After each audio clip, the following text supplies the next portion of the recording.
સેવારી ગયું હોય ને પાણી. આ ગુનો નીચે પાણી છે ને ઉપર આ ખોડિયાલમાંનું મંદિર છે, તમે જોઈ શકો છો. એ શ્રીમાં ખોડિયાલ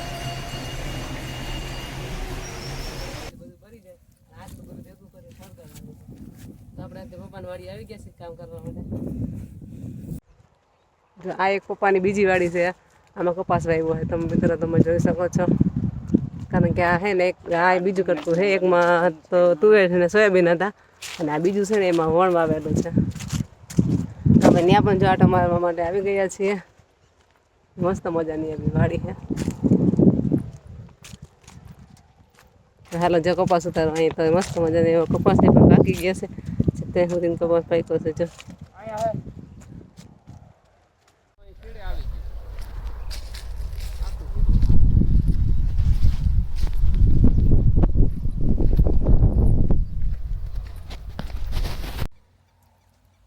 એક આપણને અહીંયા ગીસોડું મળી ગયું છે તો આપણે ગીસોડાને છે ને તોડી લઈએ. આપણે એક ગીસોડું અહીંયા મળી ગયું છે. હજી આમાં હશે પણ આમાં ફરવું પડે.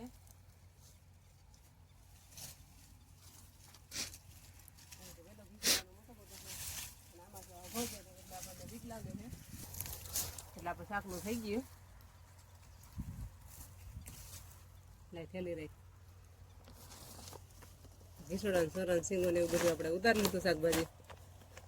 આપણે એટલે આટો માર્યો કે પાછળ પારે શાકભાજી વાવ્યું છે.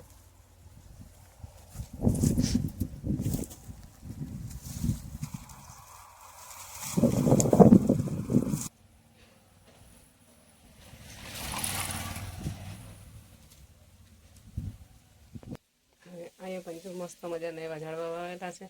કારણ કે અહીંયા જો બગીચા જેવું કરી દીધું છે. અને આપણું છે આ જૂનું તો કંઈક આવું હોય. આ છે જો અમારું નાનું એવું જૂનું મકાન છે અમારું આ. અને અહીંયા આપણા દાદીમાં રહીએ છીએ, કારણ કે દાદીમાને આપણે અહીંયા રહેતા છે.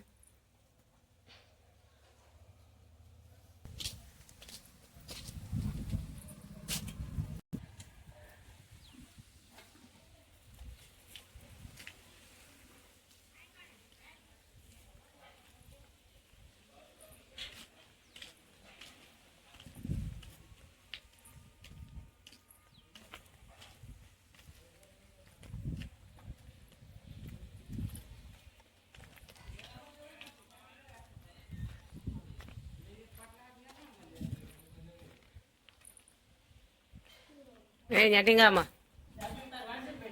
હા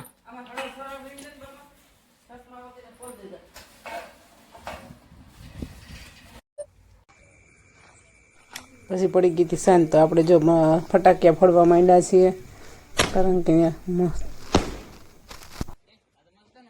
મસ્ત મજાનો એવો આંબો પણ છે. જો અમે અહીંયા ને કલમ આપી હતી તો અહીંયા વાવી દીધી છે અને આવો આંબો થઈ ગયો છે.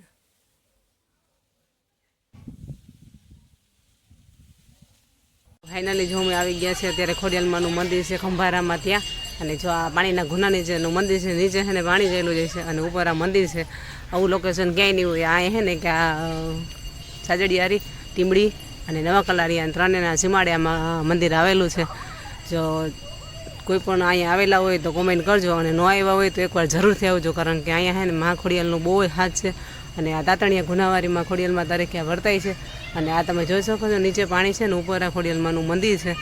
જો ફરતી કોઈ પાણી છે તમને હું આ દ્રશ્ય પણ દેખાડું છું, કારણ કે આ ખોડિયાલમાંનું અહીંયા એટલું હાથ છે કે અહીંયા કાંઈ નહોતું, ખાલી એક પથ્થર જ હતો થાપો મારેલો માં ખોડિયાલનો, જ્યાંથી આનું મંદિરનું સ્થાપન કરવામાં આવ્યું છે. અને અહીંયા પણ બહુ મસ્ત એવો નજારો છે. આ બધું બગીચો છે. જો લોકો દર્શન કરવા માટે પણ આવી ગયા છે.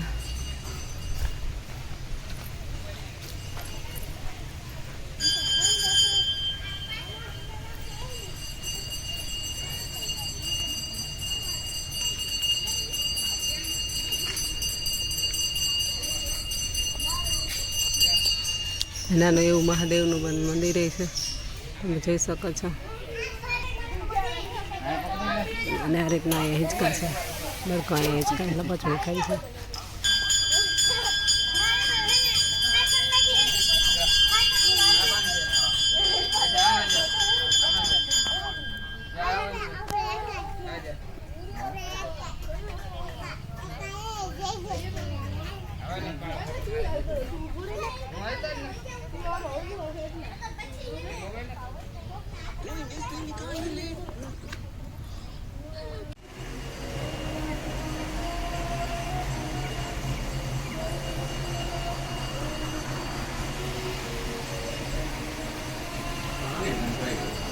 સેવારી ગયું હોય ને પાણી.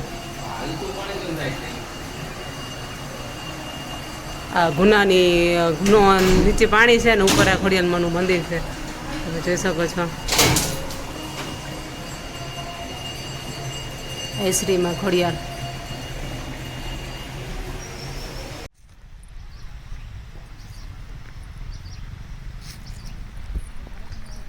આ છે બહારનો નજારો. સૂર્યદાદા પણ નીકળી ગયા છે અને મસ્ત મજાનું જેવું ભાગ્યું છે.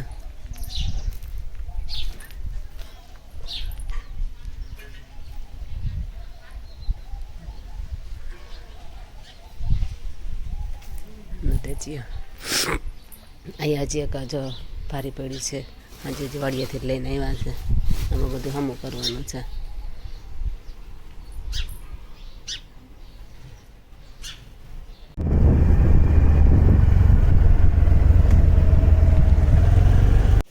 મિત્રો આજે છે 27 તારીખ અને 27 તારીખમાં જો આપણે બપોરના વાગ્યા છે રાતના 2 અને આ 2 વાગ્યાનો જો વરસાદ ચાલુ થઈ ગયો છે અને નેવા પડે ને એવા વરસાદ ચાલુ થયો છે. આપણે જ્યાં તગારું માંડી દીધું છે કારણ કે આ વરસાદ છે ને ખેડૂતનો બધો થયો મોલ બગાડવા આવ્યો છે.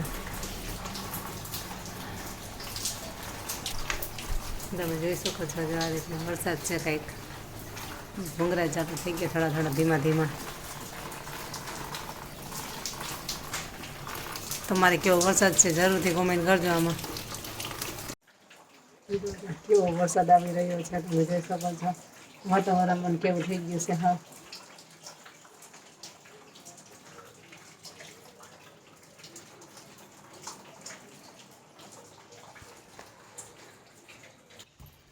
અત્યારે આવો કંઈક ઉપરનો નજારો થઈ ગયો છે જો. અને વરસાદ ચાલુ છે, ઝીણો ઝીણો વરસાદથી પણ ચાલુ છે. આ બધું ઝીણું ઝીણું થઈ ગયું છે અને મસ્ત મસ્ત એવું વાતાવરણ લાગે છે અસમ હિલનું. તમે જોઈ શકો છો મિત્રો.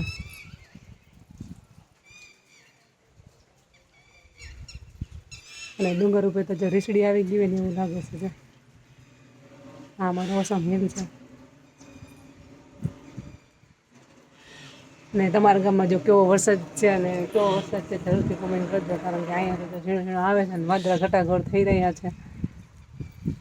અને આપણે જો અગાસી પર ચડી ગયા છીએ કારણ કે રીલ બનાવવા માટે તો અહીંનું વાતાવરણ કેવું લાગે છે.